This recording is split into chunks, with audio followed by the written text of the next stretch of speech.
Hey guys, how's it going? Eli here, back with another video where today we're going to be having a conversation about some massive news as Crown Zenith has officially been fully revealed. Without further ado, let's just jump right into it. As always, get out of the way. If you want to enter into our weekly giveaways, all you have to do is leave a like, subscribe, comment down below, and of course, hit the notification bell on any of our videos we post each and every week. You can comment and like on each video, as well as we have 3 winners each and every week. So you've got multiple opportunities to enter and win. Of course, if you want to either support the channel or join the community, we have a Discord page for you to, of course, join and take advantage of some of the links we have for a lot of the deals going on for Pokemon product. If you want to have access to a lot of our benefits such as wholesale distro access list and other analytical tools, support us on our Patreon. And then last 2 things, of course, as always, if you want to check out our website PokemartUSA and take advantage of some of our awesome Pokemon exclusive product from the website, such as our mystery packs, or buy some of our singles that we have on our official LGS website at e4cards.com, you can of course do so with all the links being down in the description below. But now that we've gotten that out of the way, of course, let's just jump right into it. For most of you guys that don't already know, of course, there was a bunch of leaks and it's been officially revealed for V-Star Universe, which is going to be the Japanese set for Crown Zenith. And of course, we know the majority of cards are going to be put in our set in English. And I know you guys, of course, want to know what my reaction is and what my kind of overall thoughts are. So let's jump into it. I'm not going to break it down one by one because I actually recorded this video and the microphone was unplugged. And I don't want to waste any more time because I will have to record this video twice already. But jumping into it, a couple of things, of course, we're going to look at first is just the character rares, and we're going to briefly go through them. And one thing I want to point out too, one of the biggest complaints I would say I had with the V-Union cards, right? And I was trying to figure it out. And I think I finally decided what it was about the V-Union cards that I didn't like. If you look at the Legend cards from the Heart Gold Soul Silver era, I really liked the art designs. And I thought it was really cool how you had the concept of putting 2 cards together to make one amazing artwork. But yet, for some reason, I didn't like that with V-Unions. And I think the reason why had nothing to do with the amount of cards, but it had more to do with when it came to the V-Unions, you didn't get a picture of one Pokemon if you just owned 1 card. You got a picture of its leg or its arm or its face. Well, with what they're doing for, of course, Crown Zenith and this, character rare art design, I think it's incredible. I think it's amazing. I think what they're doing is a step in the right direction. And in terms of course, not only have amazing art designs of a lot of these Pokemon being in the forest, but you're also getting that kind of Legends card feel with the art designs where it's a standalone art that you can enjoy, but also adding it together makes it a whole unique, value or a whole unique indulgence when it comes to being able to respect and enjoy the artwork that they're trying to implement, of course, with this new set. But, slowly scrolling through it, of course, we have a lot of the art rares that have been revealed. Some of these have already been revealed before, so we're not going to have to, of course, go through and reveal them again. If you want to check out the link for where all the images are, go to pokebeach.com. Always going to give our sources. But yeah, a lot of these cards, amazing art designs. I think that this is awesome, guys, what we're seeing with the character rares. And these are just the character rares, guys. Like, what they're doing with this is already super awesome and creative enough. And of course, we've seen some of the specialty rares being revealed already or that have been revealed, but let's move on to the ones that you guys more than likely either haven't seen or just recently saw last night. We've got the Zacian and Zamazenta arts, of course. You've got the Drapion V full art. You've got the Darkrai V-Star alternate art. You've got a Samurott alternate art for the V. We already saw the V-Star, a Hoopa. Here's the Zacian. And I mean, these artworks, right? Like I said before, we could sit down and we can try and, of course, investigate each one, but I'm just going to slowly, show them, or I should say quickly show them, and then we're going to move on and just give my general thoughts. I think what they're doing right now is pretty much predicted what more than likely was going to happen. You know, if you look at a lot of my earlier prediction videos, I said we were going to see a set similar to Hidden Fates for the end of the Sword and Shield era, and that's exactly what they did. Now, you might say, similar to Hidden Fates, Eli, but Hidden Fates was a shiny set. Yes, of course, I agree. And although in part of my predictions, I said it was entirely possible that it could be shiny, instead they went a different direction, but very similar. And what I mean by that is, if you look at the Sun and Moon era, a lot of the cards that they had were, of course, cards that were used for Hidden Fates. Many examples, of course, Burning Shadows had a Rainbow Charizard, and what do we have? The exact same art design for it in Hidden Fates. And you can pick out a ton of different cards through the Sun and Moon era, and they just pulled them out and then just threw them in the Hidden Fate set. That's exactly what we saw with this.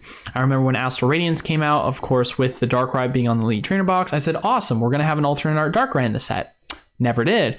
And so I said to myself, all right, if they're not doing this, there's only one other possible explanation for it. And I believe that was because they were setting up for a set that was going to, of course, allow alternate arts to be included for the Pokemon that respectfully never got the alternate arts they deserved.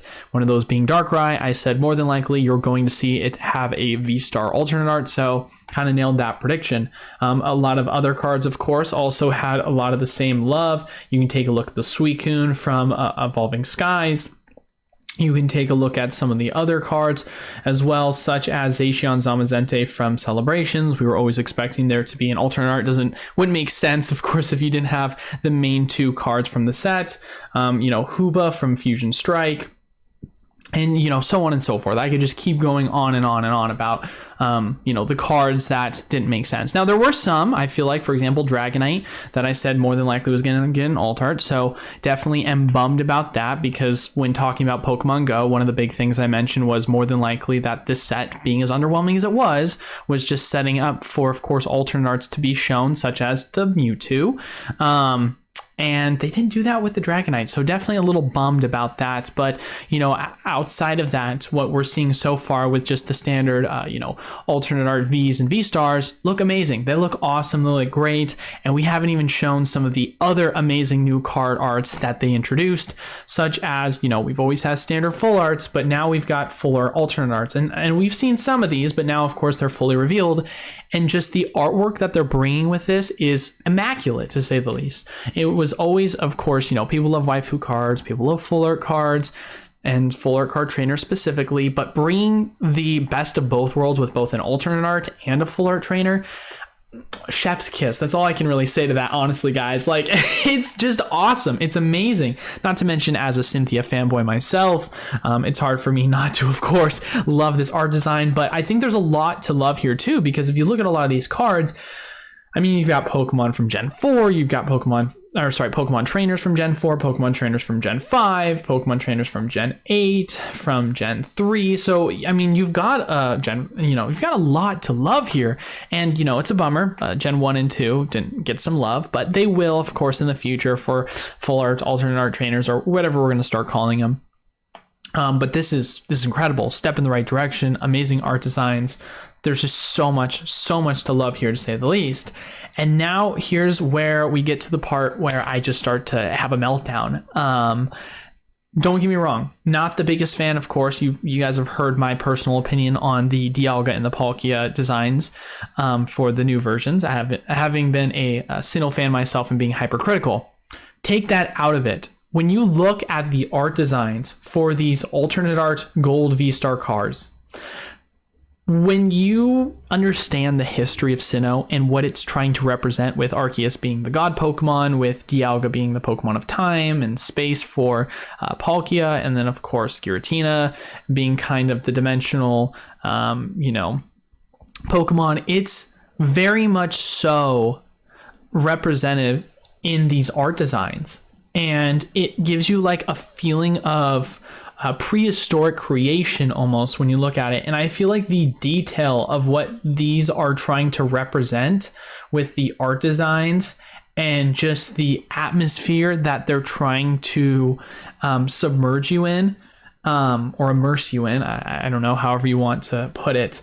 I think that it's just incredible what they've done with this set. And I think that this might sound like a hot take, but I think it's entirely possible that this could be the number one set in the Sword and Shield era. I know that sounds crazy. I think you at least have to reason with me and say it's at least the second best, but I think it's better than Evolving Skies, and I'm going to explain why.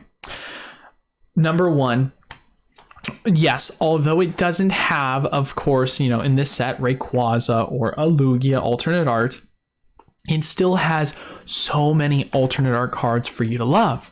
Not to mention, on top of that too, it has gold cards now being alternate art, so gold V-Star cards. It has alternate art full art trainers, which is a new innovative design we've never seen before, which is incredible. It has character rares, of course, that are awesome with some amazing new designs that, of course, we didn't have in Evolving Skies. And then lastly, seeing a lot of the depth when it comes to just standard V and V stars that are going to be including this set. There's such a variety of cards to love. And yes, ours isn't going to get a Charizard, but for V-Star Universe, they of course are getting a Charizard in it, which, that brings up the value or whatever. So there's just so much to love in this set. It very much reminds me of Cosmic Eclipse in that way, because although, with Cosmic Eclipse, it is a set that doesn't have, it doesn't have a lot of the new designs for today. What it had in and of itself was the introduction of character rares, which was a creative new design at the time. It was a very fresh feeling. It was a feeling that you had Pokemon from Gen 1 getting love, Gen 2, Gen 3. Most generations got a little bit of love, at the least, I would say, with the Pokemon designs, of course, focusing more on Gen 4 and 5 getting the most love. And I feel a very similar feeling to this set. And for that reason, I just think that we're diving into a direction for Pokemon that, in my personal opinion, is extremely exciting. And another big thing I think is even more exciting that we haven't noticed so far, and who knows, I could be wrong, but what have we yet to see so far be revealed? Full arts and rainbow rares. Now, we don't know if there are going to be full arts and rainbow rares revealed, but what I am saying is that, at least for the sense of rainbow rares, usually they would have been revealed by now. And the fact that they haven't been, I think, is potentially optimistic that we could be getting rid of them. And I know some people might say, oh, but I liked rainbow rares, Eli. Well, here's the deal, man. There is no worse feeling than seeing the shiny silver borders in the back as you're opening a pack, getting so excited that it's potentially an alternate art or a full art trainer, and then it ends up being a full art Electrode Hisuian. That hurts the heart, and I have experienced that way too many times. So being able to get rid of that tease, as well as get rid of those awful Pokemon card pulls for some more amazing ones, and of course, rainbows, although they're great, the majority of the time, the rainbows that you're going to pull aren't really exciting unless you get one of the big hitters, like a Charizard rainbow or a Lugia rainbow, right? But I mean, no one's really getting excited over some of the lesser rainbow cards, like a Darmanitan version from the Galar region, right? Or a Togekiss. Sorry for all you Togekiss fans, right? Like, there's a lot of rainbows that are just like whatever, right? And so being able to flesh that out for a lot of the amazing art designs that we're going to be seeing for the future of Pokemon, I think is going to be really healthy, and it's going to condense the sets down. Now, this is of course going to be a massive set for what it's including, but it could have been even bigger, and they're making room for things that are more to be desired. So I think that's even a greater step in the right direction. With that, of course, all being said, I think, personally speaking, and this is not financial advice, I'm not a financial advisor, of course, and this is just my personal opinion, I would like to argue that this set is almost as perfect as a set can be. I never am going to say that's going to be perfect, but this is pretty close to that. It has just about everything that you could possibly want in a set, minus if you're a specific fan of certain cards that were not included, of course. I'm a huge Torterra fan. Why didn't they put a Torterra alternate? Like, you know what I mean? Like, you can't just be nitpicky like that. So now that, of course, you guys can probably hear the excitement just radiating out of my breath. Now let's talk about, of course, what is this have in terms of implications for the market, investability, and so on and so forth, because I know that I'm not intending to, but I probably am causing a lot of FOMO by you guys watching this right now. Well, first thing, of course, we're going to do is take a look and see what the prices are on TCG Player, as Crown Zenith is available for pre-order. And what do you know? The price currently is sitting at $48.28, which is below MSRP.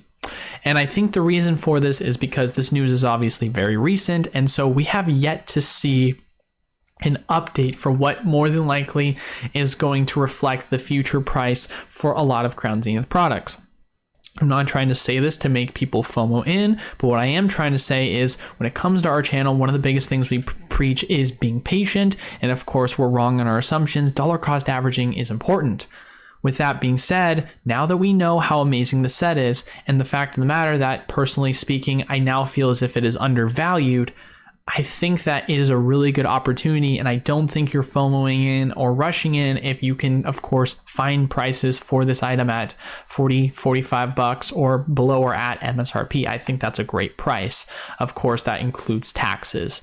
So in all honesty, I think this set right now is very much so not at the correct price. And if I'm wrong, then awesome. I am so happy if I'm wrong and prices for this go down, and it's entirely possible because it looks like this is going to be extremely heavily printed set, kind of like what we saw obviously with the Charizard Ultra Premium collections, and we all know what kind of happened to those. You could see something very similar, so it is entirely possible, and if you want to be patient and play that game, you can.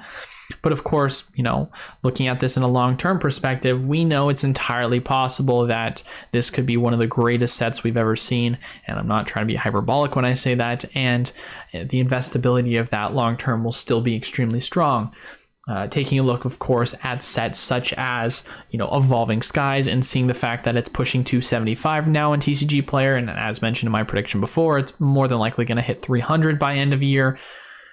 It shows us that there is still a ton of volatility to be had for high demand products in this market. And if we're saying to ourselves, okay, you know, best case scenario, this is the number one set, worst case scenario, this is the number two set, and it takes the spot of Brilliant Star, which is currently sitting at around 170, 175 per booster box. I mean, that really goes to show us the potential that this product could have.